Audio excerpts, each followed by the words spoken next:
Bueno, yo voy a hablar básicamente de lo que es el suelo como una variable y un indicador que nos está ayudando para el tema de ver qué hacer y cómo hacer la actividad humana dentro del ambiente. Históricamente el ordenamiento territorial surge con programaciones dadas en el año 1500 con los conquistadores, o sea, desde que llegaron a América, y replantear un poco la organización urbana y organización rural específicamente en el área a conquistar. Los que tenían un ordenamiento más o menos un ordenamiento territorial urbano ya eran los incas, que tenían más o menos escuadradas las ciudades. No más o menos, la tenían escuadrada y con una plaza central e edificios importantes alrededor de la misma. 1580, para poner una referencia y sin abundar más en detalle, Garay refunda la ciudad de Buenos Aires, lo que es Santa María de los Buenos Aires, y plantea distintos tipos de organización dentro del área a colonizar o a construir. Eso lo hace todo en base a topografía y composición florística del paisaje. El área central estaría a la altura de lo que es la Casa de Gobierno actualmente. La plaza genera una plaza con alrededor de 150 manzanas, y en las áreas más alejadas de ese centro del ejido urbano propiamente dicho, distribuye tierras, áreas más importantes, más grandes, para los distintos usos que se le iba a dar a la población. Y expresamente deja en sus actas no construir o dejarlo para la actividad ganadera las zonas que actualmente forman parte de lo que es La Boca y Avellaneda. ¿Qué quiere decir esto?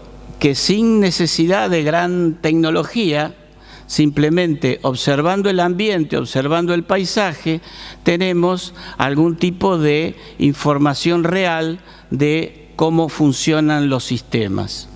A nivel provincial, a través del tiempo, en los ordenamientos territoriales, básicamente el área rural, se hacían en base a lonjas. ¿Qué eran las lonjas? Hay una leyenda que probablemente no sea tan leyenda, que a determinada persona le asignaban un predio que tenía que tener como frente un curso de agua, un arroyo o un río, y de ahí lo que se cansara el caballo andando esa persona terminaba su predio. Cartografía histórica y no muy histórica de 1917, 1924 o el 34 en la provincia de Santa Fe figuran una serie de todo el predio catastral, digamos, de urbanizado de la provincia, figuran lonjas. De hecho, Rosario, nosotros, ahora que está el damero, pero formaba parte esto de una lonja de un propietario de la época de la colonia. Otro ordenamiento territorial muy interesante fue el realizado por los ingleses cuando generaron el sistema, los ingleses y franceses, el sistema de transporte por ferrocarril acá en la República Argentina. Si bien ya había teodolitos y había niveles para poner la altura de los niveles de la vía, el ferrocarril tiene mucho problema en lo que es curva y lo que es distancia por subidas o ascensos o descensos de la misma. Entonces, como previo previo recorrido a la zona que iban a hacer el diseño de la trocha y del posterior ferrocarril, iban botánicos. Estos identificaban las especies, identificaban también qué característica podía tener esa zona baja y de hecho construían el terraplén respetando esas medidas. Obviamente había nivel tecnológico, como reitero, con niveles y teodolito, pero la gran decisión de hacer puentes o levantar el terraplén de la vía se debía a la presencia de estos botánicos que identificaban especies. En el fondo estaban identificando suelos, en el fondo estaban identificando área de influencia del agua, ¿no es cierto? Y como dato curioso, es interesante por qué la trocha del ferrocarril tiene ese ancho. Eso se debe a los romanos. Los romanos, cuando tenían un ejército muy importante, el cual disponían de infantería y de caballería. La caballería estaba representada por carros, el cual eran transportados por 2 caballos. Por lo tanto, todos los caminos que tenían los romanos para trasladarse dentro del imperio, era del ancho de las 2 ancas de los caballos. De ahí surge el ancho de la trocha de los ferrocarriles y de muchísimos caminos que después fue copiado y obviamente ampliado con el devenir del tiempo. Lo que quiero comentarles simplemente es esto, que si el ordenamiento territorial, que tendría que ser una especialidad en el transcurrir de los tiempos, y una especialidad interdisciplinaria donde todas las profesiones intervengan con conocimiento cierto de los sitios donde se va a trabajar. Ese es un pequeño detalle que no siempre se cumple, pero el ordenamiento territorial implica conocer el pasado, es decir, como Juan presentaba recién, la tectónica de la región, conocer la geomorfología, la geología e interpretarla.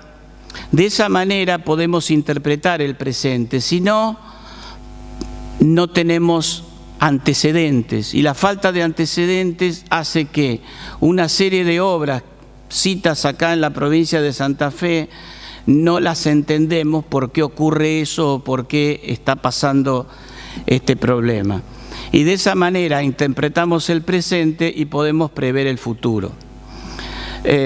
Simplemente la experiencia mía respecto al tema de ordenamiento territorial se debe las dificultades que hay en la zona rural para trabajar, los problemas que están incidiendo en este momento, en este ciclo húmedo, de la cantidad de agua que está apareciendo, digamos, pero esa cantidad de agua se debe climáticamente a un ciclo húmedo que estamos pasando, a la recarga del acuífero, que nos falta muchísima información en cuanto a profundidad del acuífero y su calidad. De hecho, hay grandes poblaciones que obviamente se surten de agua de profundidad y tienen problemas de arsénico en la calidad del agua. Entonces, ese paisaje, esa situación que nosotros tenemos presentes, de muchas maneras se manifiestan en la superficie. Y se manifiestan en la superficie en el tipo de suelo que estamos teniendo. Recién veíamos una imagen que Juan Carlos presentó respecto a la modificación de la laguna Melincué a través del tiempo. Pero originariamente, cuando se tuvo el primer fortín, estamos hablando 1860, 1850 o antes, la laguna Melincue no era tan grande. Por lo tanto,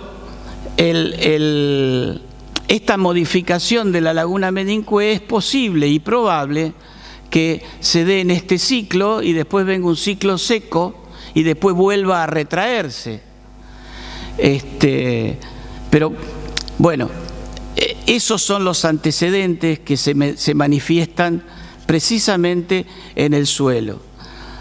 Y específicamente del suelo debemos tener en cuenta que son los 5 factores los que nos están condicionando a los tipos de suelo. Uno es el tiempo cronológico. Nuestros suelos pueden tener 8.000, 9.000, 10.000 años de antigüedad. Por lo tanto, a través de ese ciclo, a través del estudio del perfil, podemos percibir las distintas situaciones climáticas acaecidas durante ese periodo.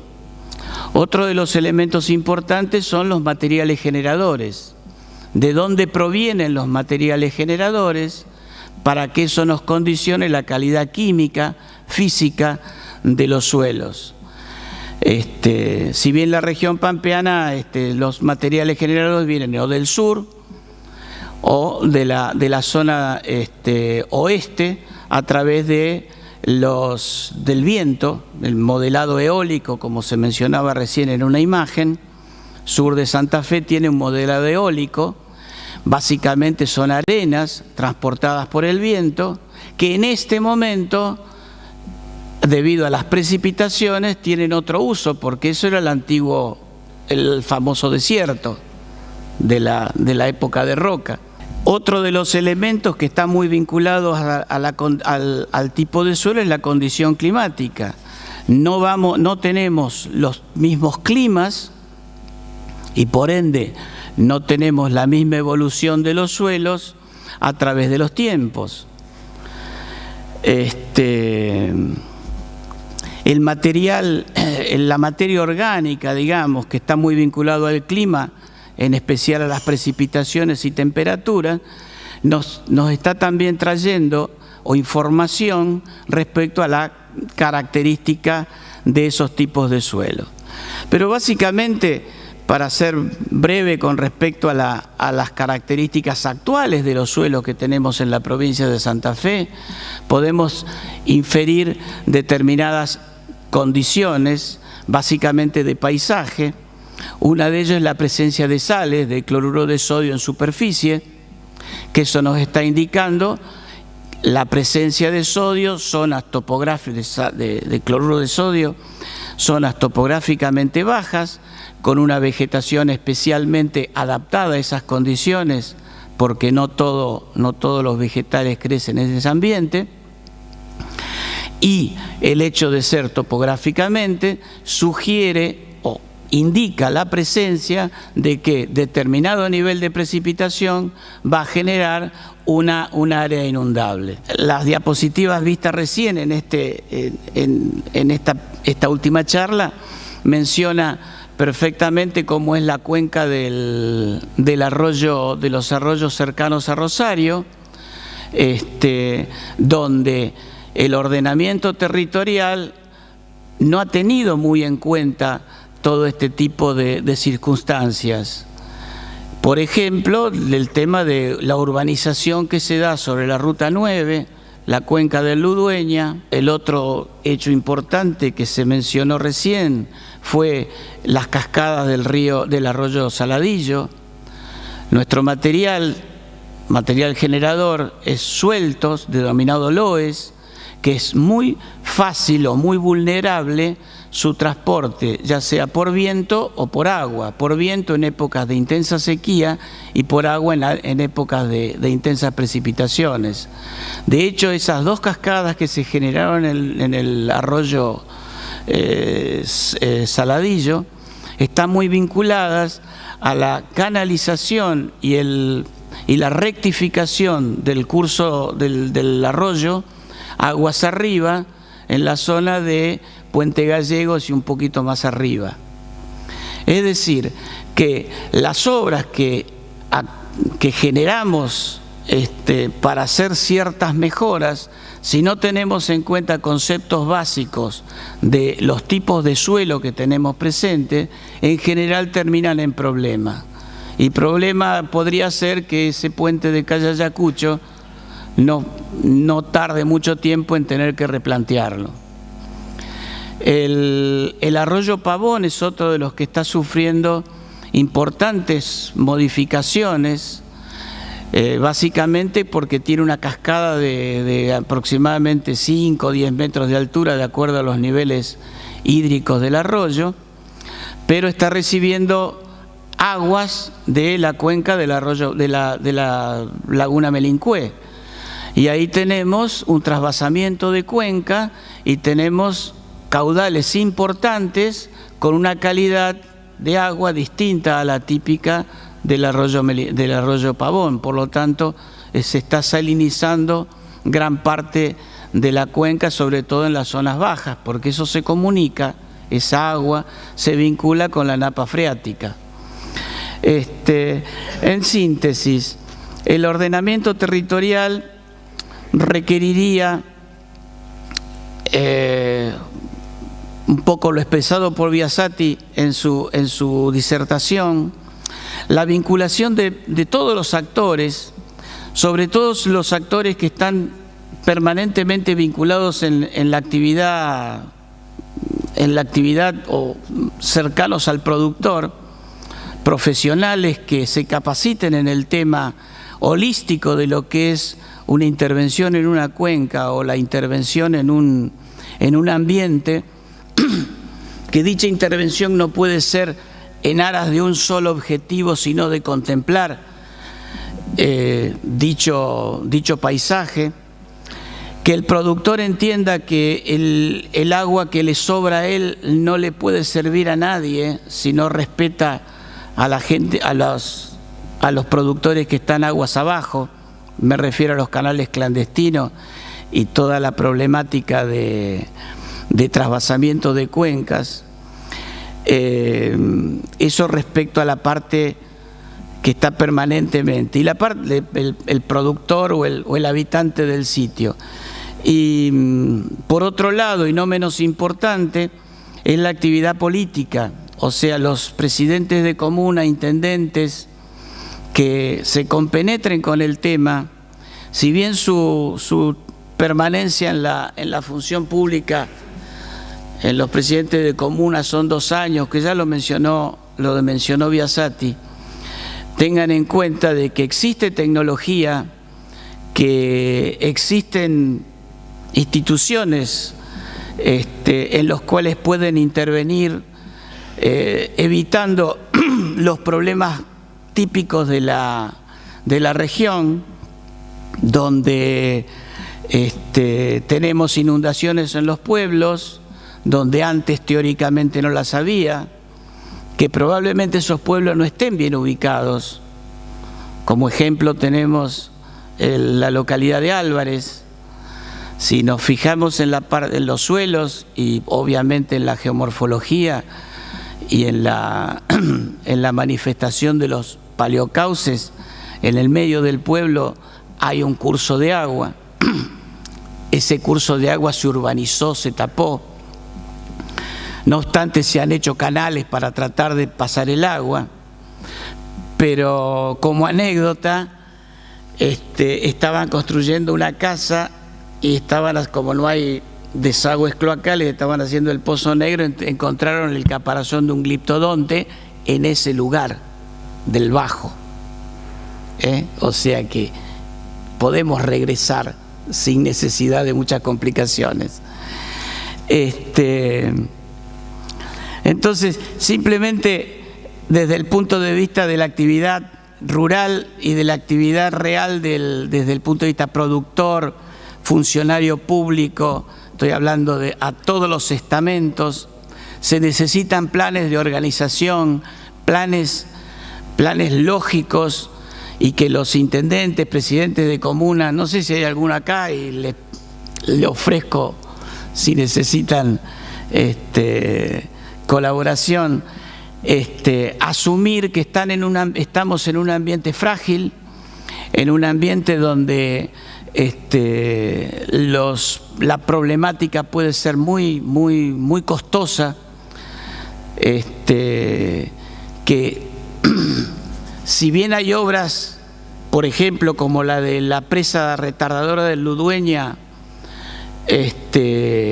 solucionó problemas post-cuenca o post-presa, digamos, donde hay una urbanización importante, tengamos en cuenta que son obras humanas y esas obras humanas no siempre pueden ser perdurables a través del tiempo. Entonces, el ordenamiento territorial, si queremos preservar el ambiente, queremos preservar el sitio donde vivimos, debemos hacerlo con conocimiento. Profesionales existen con capacidad y conocimiento, y de esta manera no, porque ahora es el agua, pero en cualquier momento puede ser la sequía, tengamos en cuenta que tenemos que seguir viviendo y tenemos que dejar el ambiente por lo menos en iguales o mejores condiciones para nuestra descendencia. Estamos trabajando en una comuna que no la voy a mencionar porque no quiero ponerme contento antes de no terminar el trámite, donde los productores de la zona querían armar un comité de cuenca, pero por supuesto no se ponen todos de acuerdo. Entonces, el área no lo permite para armar el comité de cuenca formal que tendría que institucionalmente hacerse. De todos modos, se están haciendo subcomité internos y bueno, ya se ha ido a hablar con el presidente de comuna, que obviamente, no obviamente, pero nadie tiene que saber todo, pero no tenía la menor idea de que su zona, su distrito, se podía hacer un mapa de suelo, un mapa de condición hídrica, de geomorfológico, de análisis de las precipitaciones que ocurren en su zona, cómo la vinculan con el pueblo aguas arriba, cómo la vinculan con aguas abajo. O sea, pero todo eso no surgió por el senador o el diputado elegido, sino surgió por los 10 productores que están ahí con ese problema de que sus abuelos sembraban en eso sin ningún problema, y en este momento el área de siembra se le redujo a un 60% porque está con mucha agua, pero cada vez que llueve tienen una pérdida de producción de grano de un 30-40%. ¿Me comprende? O sea, los saneamientos o la búsqueda de las soluciones no necesariamente van a venir de arriba. Y sin desmerecer, y me parece maravilloso lo que está haciendo la provincia, pero realmente en el 2017 se va a convocar y no está Ricardo, pero recién ahora se va a convocar a las comunas para hacer un ordenamiento más o menos organizado en toda la... Y nosotros, en el año 50.000, hace años que estamos sufriendo estos problemas hídricos, por ejemplo. Entonces, va todo asociado, pero es de abajo donde surgen las necesidades y, bueno, surgen las soluciones. No sé si lo respondo, pero le quiero decir que el diputado y el senador y el intendente mismo surgen por consenso de la población, no por conocimiento. Pero ¿se acuerdan la inundación del año 95 en Rosario? Que se inundó un supermercado. Bueno, recorran la ciudad de Rosario y van a ver que la calle Pueyrredón, pavimentada ella, con cloaca, gas, luz y teléfono, tiene un sentido de descenso hacia el río Paraná. La calle 3 de Febrero también tiene otro sentido hacia el oeste. La calle Paraguay, justamente en la esquina del Hospital Británico, el Sanatorio Británico, tiene unos escalones altos. Bueno, eso eran todos cauces que teníamos en la ciudad de Rosario. No quiere decir que que no funcionen en algún momento de crisis hídrica. Está pavimentado, estamos tranquilos, está todo seco, llueve, no pasa nada. Pero son todos paleocauces que estaban en la ciudad. Estamos hablando de conocimiento previo. Bueno, hay instituciones que pueden colaborar con eso. Obviamente el Estado provincial, el Estado nacional deben hacerse cargo, por supuesto. Los bajos submeridionales tenemos los problemas que hicieron trasvasamiento de cuenca. La pasaron todo el agua, como tiene un triste desagote o pequeño desagüe por el arroyo, por el río Salado solamente. Entonces, ¿qué hicieron? Hicieron canales hacia la cuña boscosa. En la cuña boscosa te está salinizando los suelos y disminuyendo la calidad en las napas freáticas, porque el agua va pasando del oeste hacia el este, hacia el río Paraná. San Eduardo de la Laguna, el 12. Te doy específicamente, disculpen que hablo así personalmente, pero ese es el sitio. En el año 2008, en el fondo de la laguna, pegado a la barranca, donde arriba había agricultura, abajo en el fondo de la barranca encontraron restos humanos. Obviamente la gente que vive ahí. Llamaron a un arqueólogo, se dataron esos huesos y tienen una antigüedad de 8.500 años.